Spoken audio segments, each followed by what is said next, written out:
She can pretend to be your mom. 7 words. Spoken by an 8-year-old boy who had nothing, to a 9-year-old millionaire who had everything. It happened in a forgotten orphanage in upstate New York, on one of those cold November days when the sky stays gray all day long and the fog takes its time to lift. The kind of place where kids learn early that the world isn't fair, that some are born with last names that open doors, and others with last names nobody remembers. Ethan Cole was the first kind, heir to an empire, expensive clothes, an allowance no other kid there could even dream of, but when night came and the lights went out, he cried alone in an empty room, because money never fills the void of someone who grew up without being held. Lucas Brennan was the second kind, worn-out sneakers, hand-me-down clothes, nothing in his pockets but crumbs. But he had something money could never buy, the rare sensitivity to recognize someone else's pain. He knew how to read the world through details, through silences, through absences. And it was Lucas who noticed what no one else did. When a woman arrived at the orphanage, just another institutional visit, just another face among the crowd of adults who came, signed papers, and left, Lucas saw something different. He saw the way she touched Ethan's shoulder. He saw how the millionaire boy trembled at that simple gesture, and he understood. So, with the courage of someone who had nothing left to lose, and the wisdom of someone who had already lost everything, Lucas approached that woman and whispered the boldest request of his life. She can pretend to be your mom. What started as an innocent lie became a truth capable of healing wounds no amount of money could ever reach. This is that story. St. Agnes Orphanage was never a welcoming place. Built in 1892 in the heart of Millbrook, upstate New York, the red brick Victorian building carried over a century of silenced stories. Its tall, narrow windows looked like tired eyes watching the town's main street, an avenue that had once been busy when the textile factories were still running, but now held only faded storefront signs and empty parking lots. It was early November. The trees around the orphanage had already lost most of their leaves, and the cold wind from the Catskills blew with a persistence that made the children curl up inside their donated coats. The sky stayed gray most of the time, and the morning fog took hours to fade, leaving everything wrapped in a sense of quiet abandonment. Inside St. Agnes, the routine was as predictable as the ticking wall clock in the common room. Breakfast at 7, volunteer-led classes until noon, silent lunch, afternoon chores, dinner at 6, lights out at 9. Among the 15 children who lived there, 2 boys stood out, not because they were friends, but because they represented extremes that rarely crossed paths. The first was Ethan Cole, 9 years old, blonde hair always perfectly trimmed, blue eyes that looked like frosted glass. Ethan wasn't your typical orphanage kid. His last name was stamped on buildings in Manhattan, international contracts, and philanthropic foundations. Cole Industries, the empire his grandfather had built, now run by gray-suited executives, while the heir, still a child, grew up far from the spotlight, hidden away in Millbrook. The official story was protection and privacy during a delicate time. The real story, whispered only among lawyers and social workers, was harsher. After his mother's death in a car accident and his father's emotional collapse, Ethan had been pulled out of elite social circles. Temporarily, they said, until things stabilized. No one ever talked about stabilizing the boy. Ethan had new clothes, a weekly allowance no other child there could imagine, and a private wing on the second floor where he slept alone. He didn't have to help in the kitchen. He didn't share toys. He didn't join the games in the leaf-covered yard. He spent hours alone in the orphanage library, a small room with dusty shelves, or staring out his bedroom window, watching cars drive back toward somewhere he no longer recognized as home. Ethan could read financial statements before he learned how to tie his shoes, but no one had ever taught him what to do when someone asked, "Are you okay?" He simply didn't answer. The second boy was Lucas Brennan, 8 years old, messy brown hair, dark eyes, sharp with the awareness of someone who learned early how to read the world through details. Lucas wore second-hand clothes that were either too big or too small, depending on the month. His sneakers had holes in the sides, but he never complained. Lucas had arrived at St. Agnes 3 years earlier, brought in by social services after his mother was arrested for drug possession. He didn't remember her face clearly, just the smell of cigarettes and a song she used to hum at night when she thought he was asleep. Unlike Ethan, Lucas knew every corner of the orphanage. He knew which floorboard creaked in the hallway, where Miss Marlene hid the extra cookies, and which basement window offered the best view of the stars on cloudless nights. He was quiet but observant. He noticed when someone cried quietly in the bathroom. He saw when Ruth, the cook, came to work with swollen eyes. He understood, without anyone having to explain, that some pains don't have names, only weight, and that was exactly why Lucas noticed something no one else did. Ethan Cole, the boy who had everything, didn't know how to smile for real. That cold November morning, while fog still wrapped the streets of Millbrook, Miss Marlene, the orphanage director, a woman in her early 50s with reading glasses hanging from her neck, gathered the children in the common room. "Today we're having a special visit," she announced, trying to smile. "Representatives from the Cole Foundation are coming to see the orphanage. I want everyone on their best behavior." Lucas glanced sideways at Ethan, who remained frozen in his chair, eyes fixed on the wall. And that was the moment everything began. The black car pulled up in front of St. Agnes at exactly 10 in the morning. It was a discreet sedan, but new enough to stand out among the rusted pickups and old cars that usually pass through Millbrook. The driver, a man in a dark suit, stepped out first and opened the rear door. A woman in her mid-30s stepped out. She wore a beige wool coat, tailored slacks, and low heels. Elegant, but not flashy. Her brown hair was pulled into a neat bun, and she carried a leather folder under her arm. Her name was Rachel Morgan, Director of Institutional Relations for the Cole Foundation. This wasn't her first visit to orphanages, nursing homes, or community centers funded by the family. It was part of the job, making sure the money was being used properly, taking photos for annual reports, shaking hands, smiling for unseen cameras. But Rachel had no idea that day would be different. Miss Marlene greeted her at the entrance with a formal handshake and a nervous smile. "Welcome, Miss Morgan. It's an honor to have the foundation here." "The pleasure is mine," Rachel replied with professional warmth. "I'd love to see the facilities and talk about how we can expand support for St. Agnes."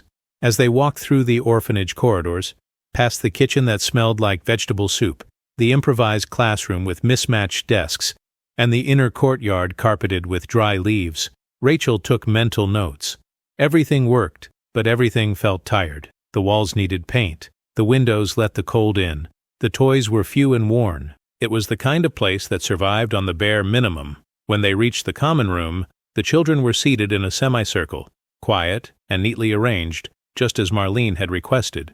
Rachel greeted each one with a gentle nod, asking names and ages. Some answered shyly, others just lowered their eyes. Then she saw Ethan. He was sitting slightly apart from the group as always, hands folded in his lap, perfect posture, distant gaze. Rachel recognized the last name instantly. After all, she worked for the family. But something about the boy's expression made her pause. It wasn't obvious sadness or anger. It was absence, as if he were physically there, but not really present. "Ethan," Miss Marlene called, forcing a cheerful tone. "Come say hello to Miss Morgan." The boy stood mechanically and extended his hand. "Nice to meet you," he said with an automatic politeness that sounded rehearsed. Rachel shook his small, cold hand. "The pleasure is mine, Ethan." He nodded and returned to his seat. That's when Lucas, watching from his corner, noticed something no one else did. When Rachel touched Ethan's hand, the millionaire boy's shoulders trembled slightly, as if he had forgotten what it felt like to be touched by someone who wasn't being paid to care for him. The visit continued. Rachel spoke with Marlene about budgets, structural needs, and donation possibilities. She took a few photos of the dining hall and the library. She waved to the children before leaving, but just before she went, she did something unexpected. She walked back into the common room, where a few children were still playing, and approached Ethan, who was flipping through a book alone by the window. "May I sit?" she asked. Ethan looked up, surprised. "Of course." Rachel sat down in the chair beside him and stayed quiet for a few seconds, just watching the fog outside. Then, in a soft voice, she said, "I know you're a Cole, but here, you're just Ethan, and it's okay to be just that." The boy stared at her, speechless. No one had ever said that to him. Rachel smiled, a small smile but a real one, and rested her hand on his shoulder for a brief moment before standing up. "See you soon, Ethan." And then she left. Lucas watched everything from a distance, hidden behind the bookshelf. He saw the lost look on Ethan's face as the woman walked away. He saw the way Ethan touched his own shoulder, like he was trying to hold on to the feeling of that gesture. And then Lucas understood. Ethan Cole had everything, except what really mattered. That night, as the orphanage lights went out and the wind howled outside, Lucas lay in his bed and thought about something risky, something that could change everything, or at least make someone feel less alone. He didn't know yet how he would do it, but he knew he had to try, because he knew that pain, and no one should have to carry it alone. 3 days passed after Rachel Morgan's visit. Winter was tightening its grip on Millbrook with its usual harshness. The thermometer read 2 degrees in the morning, and the biting wind made the children run from the orphanage gate straight inside, huddled in coats far too thin for that cold. Ethan kept to his lonely routine. He woke up, ate breakfast alone, sat through classes without interacting, and spent his afternoons in the library or in his room. But something had changed, something subtle that only Lucas noticed. Ethan touched his own shoulder sometimes, an almost unconscious gesture, like he was trying to remember something. Lucas knew what it was. He did the same thing when he thought about the last time his mother had hugged him, years ago, before everything fell apart. It was Thursday, during lunch, when the opportunity appeared. Miss Marlene walked into the dining hall with an announcement. The Cole Foundation will be returning tomorrow for a second visit. Miss Morgan would like to spend some time with the children during recreational activities. A soft murmur spread through the room. Visits were rare. 2 visits in the same week were even rarer. Ethan, sitting alone at his corner table, didn't react, but Lucas saw his fingers tighten around the fork. That night, while everyone slept, Lucas stayed awake, staring at the cracked ceiling of the shared dormitory. The idea that had taken root days earlier was now taking shape. Risky, maybe foolish, but sincere. She can pretend to be your mom. The words echoed in his mind like a daring whisper. On Friday, Rachel arrived right on time at 10. This time she was dressed more casually, jeans, boots, and a navy blue wool sweater. She brought a box of donated art supplies from the foundation: paints, brushes, colored paper, crayons. "I thought we could do something creative today," she said to Miss Marlene with a smile. Sometimes kids express themselves better by drawing than by talking. The activity was set up in the common room. The children spread out across the floor with paper and paint, excited by the novelty. Rachel moved among them, praising drawings, asking questions, smiling genuinely. Ethan stood near the window, watching from a distance. Rachel noticed. She walked over slowly and held out a paintbrush to him. "Want to give it a try?" "I'm not good at drawing," Ethan replied automatically.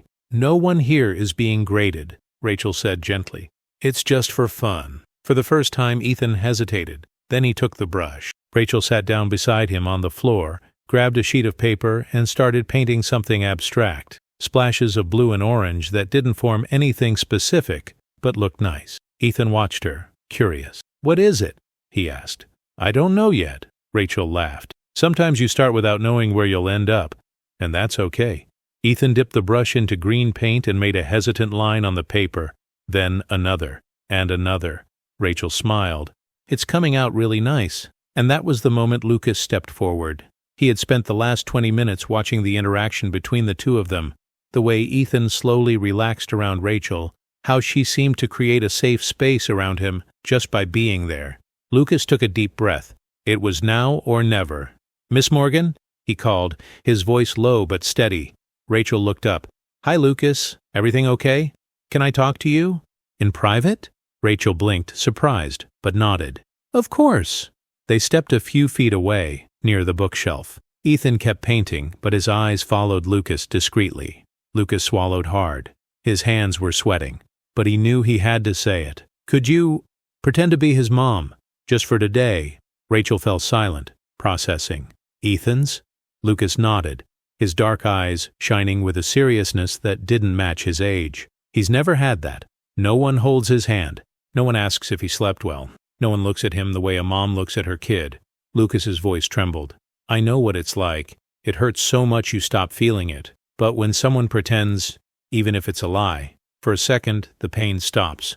Rachel felt her chest tighten. That 8-year-old boy had just described a devastating truth with brutal clarity. She looked at Ethan, now drawing on his own, lost in his green lines on the paper. And then Rachel did something that changed everything. She walked back to Ethan and knelt beside him. "Can I see what you drew?" Ethan showed her the paper. It was a tree, simple, but recognizable. Rachel smiled and, in a natural gesture, brushed a strand of blonde hair away from his forehead. "It's beautiful, sweetheart." Ethan froze. No one called him that, and for the first time in months, his eyes filled with tears. The afternoon passed with an unusual lightness inside St. Agnes. Rachel stayed at the orphanage longer than planned, something that rarely happened during her institutional visits. But there, sitting on the cold floor of the common room, surrounded by children and colored papers, she didn't feel like leaving. Ethan stayed by her side, drawing trees, first one, then two, then an entire forest, taking shape on the page. Rachel praised every stroke, adjusted her sweater when he seemed cold, offered water when he grew too quiet. Small gestures. But to Ethan, they were entire worlds. Lucas watched from afar, a quiet smile at the corner of his mouth. His plan had worked, at least for now.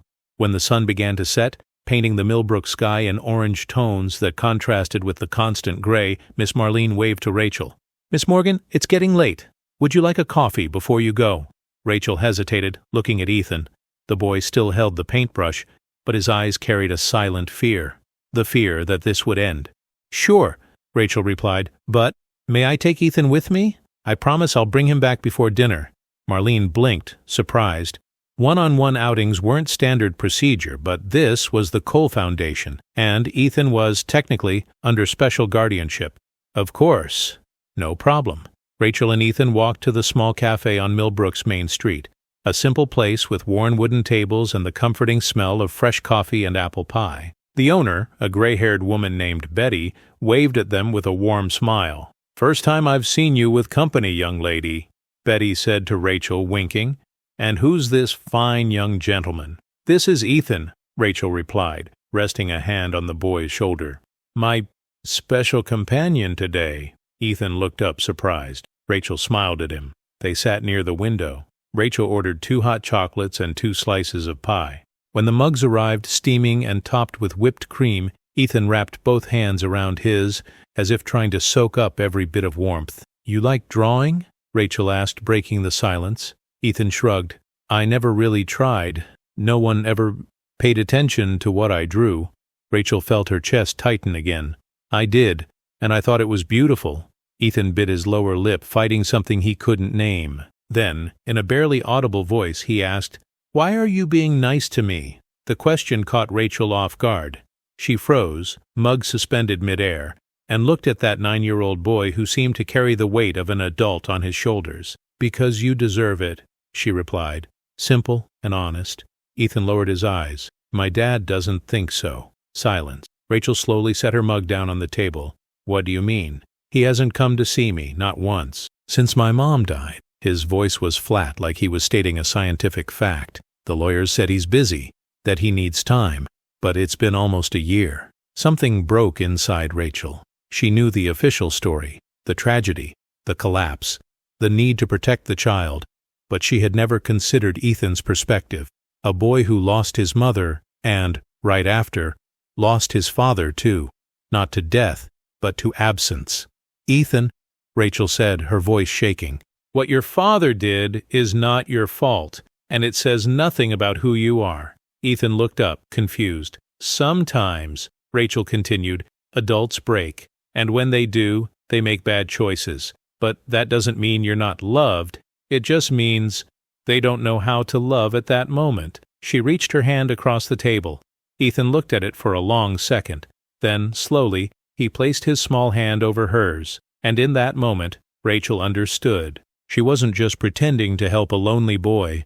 She was healing something inside herself, too. 6 years earlier, Rachel had lost a pregnancy in the 2nd trimester. The physical pain passed.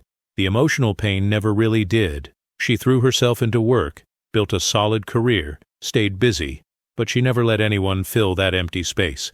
Until now, sitting in that simple little cafe, holding the hand of a boy who wasn't her son, Rachel realized the lie had turned into something real. She cared, truly. When they got back to the orphanage, the sky was already dark. Rachel walked Ethan to the door, knelt in front of him, and straightened the collar of his coat. "Thank you for today," she said softly. "No, thank you," Ethan replied.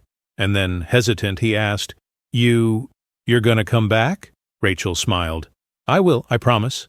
Ethan nodded, and for the first time he let something that almost looked like a smile slip onto his face. When Rachel got into the car and drove down Millbrook's dark road, she glanced in the rearview mirror and saw Ethan standing at the second-floor window, waving.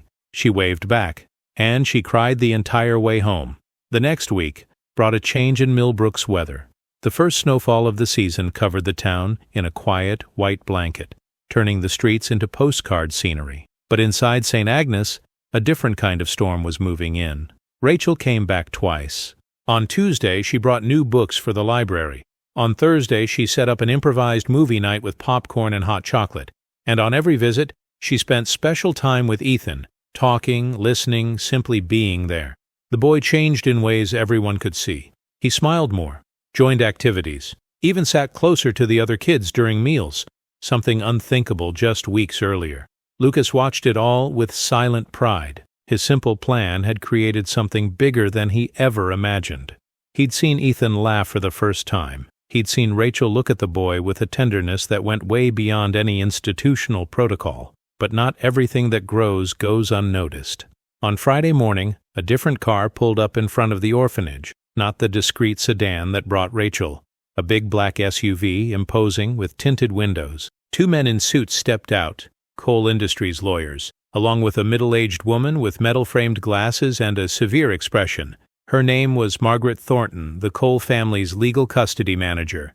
Miss Marlene met them with obvious nervousness. Visits from the legal side were never good news. "Miss Thornton," Marlene said, extending her hand. "We weren't expecting—" "It wasn't scheduled," Margaret cut in, her voice cold and clinical. "But concerns have come up that need to be addressed immediately." They went into Marlene's office and shut the door. Up in the dorm, Ethan was helping Lucas make the beds, something he'd never done before, but now he did without complaining. The two of them were talking about kid stuff, what the best ice cream flavor was, whether snow was better than rain, things like that. "Do you think Miss Rachel's coming today?" Ethan asked, trying to sound casual, but the hope in his voice gave him away. "I think so," Lucas said. "She always comes."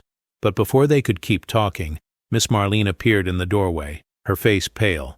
"Ethan, I need you to come with me, please." Her tone made Lucas's skin prickle.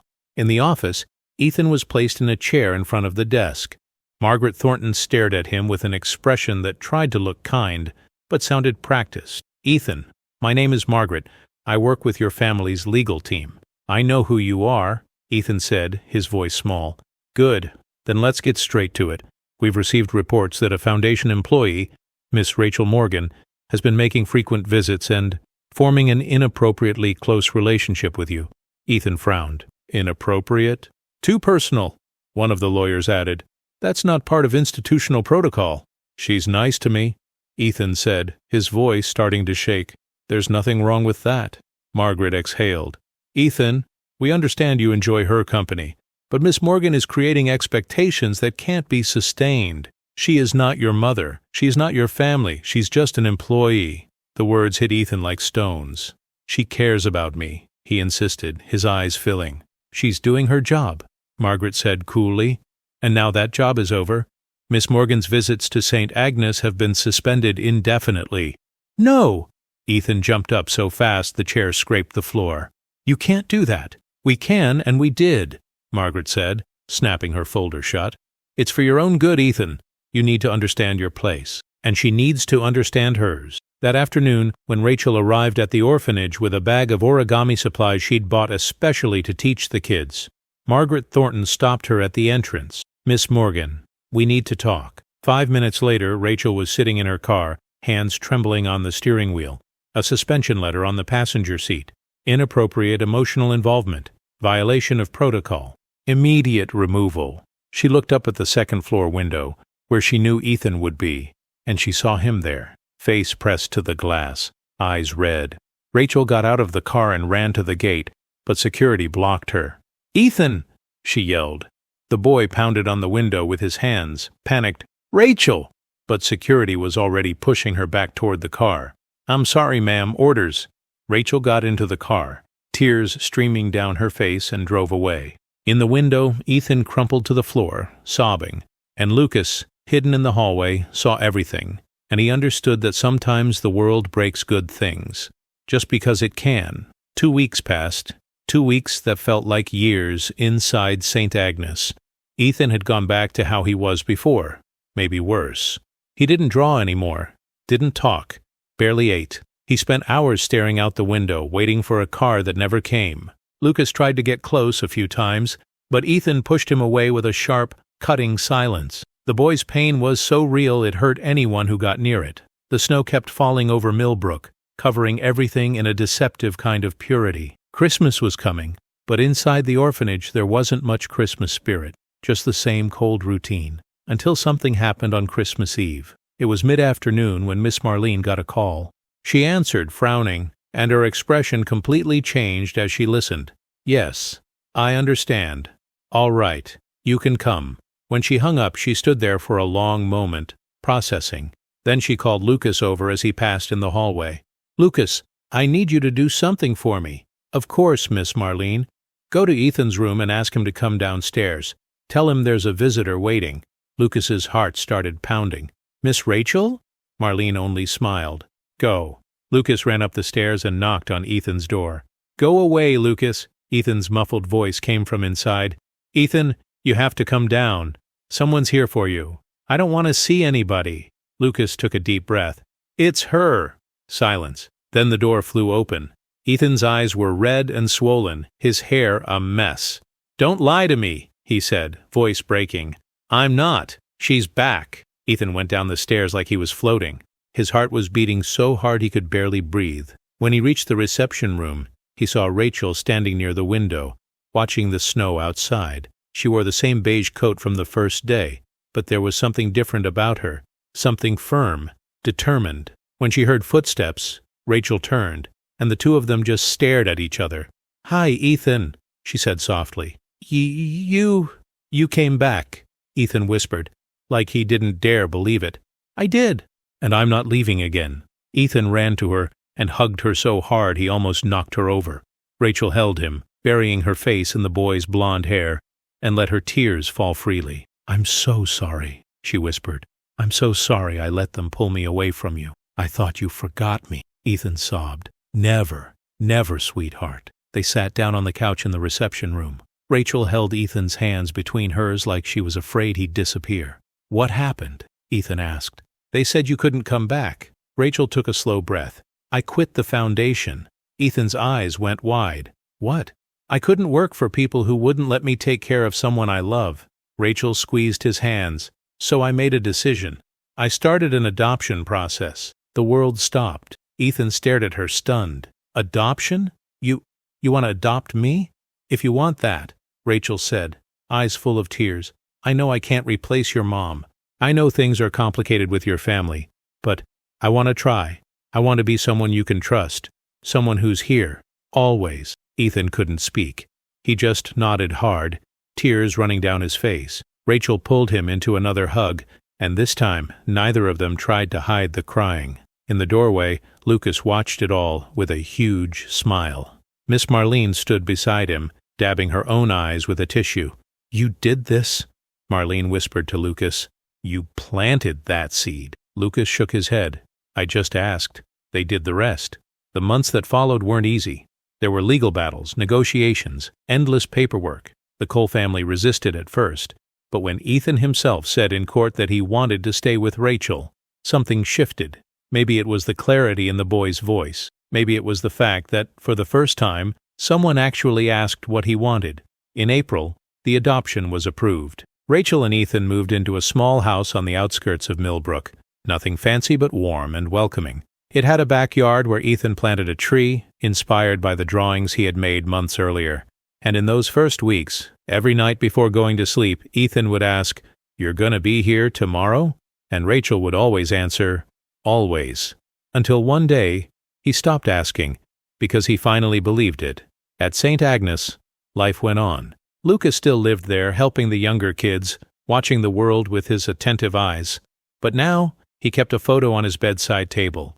Rachel, Ethan, and him, taken on adoption day, because he had learned something important. Sometimes, family isn't something you're born into. Family is something you choose. And when someone chooses to stay, Even when it's hard, even when the whole world says no, that's the choice that changes everything. Years later, Ethan Cole Morgan would graduate with a degree in architecture. His first project would be renovating St. Agnes Orphanage, turning it into a bright, welcoming space, and on the sign at the entrance, a phrase engraved, "Where loneliness ends, family begins." Lucas, now a social worker, would be there for the opening, and when the children asked whose idea it had been, he would just smile, because some stories don't need credit, just heart.